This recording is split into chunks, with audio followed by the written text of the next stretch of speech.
আপনারা একটু যতটা যে পারবেন হেল্প করে দিবেন, হেল্প না করতে পারলে এই ভিডিওটাকে একটু শেয়ার করে দিবেন। তো হ্যালো বন্ধুরা, আমি এসছি আমার এই সোমেনদার বাড়িতে। তো সোমেনদা প্রচুর অসুস্থ। সোমেনদার দুটো কিডনি ফেল হয়ে গেছে। তো সোমেনদার একদিন পর পর ডায়ালিসিস করতে হয়।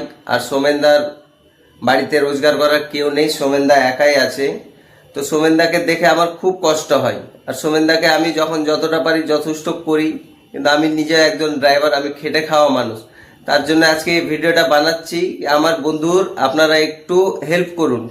লোকটা রোজ দিন মানে বেঁচে থাকার জন্য মতের সঙ্গে লড়াই করে।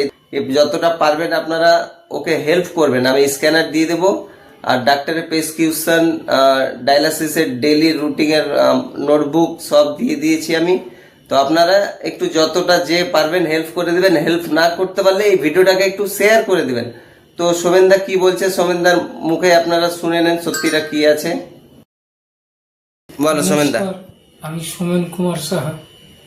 আমি একটা সিকেডি পেশেন্ট। আজকে 6 মাস ধরে আমার ডায়ালিসিস হচ্ছে।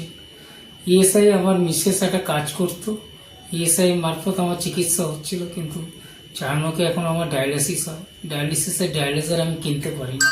মানুষের থেকে হেল্প সাহায্য নিয়ে আমার ডায়ালিসিসটা চলছে। দিন 7 আগেও আমি 12 দিন হসপিটালে ভর্তি ছিলাম। তার আগে দুর্গাপুজোর পর 2 মাস আমি হসপিটালে ছিলাম। আমার ওষুধ কিনতে খুব কষ্ট হচ্ছে, সাথে নার্ভের ওষুধও আছে।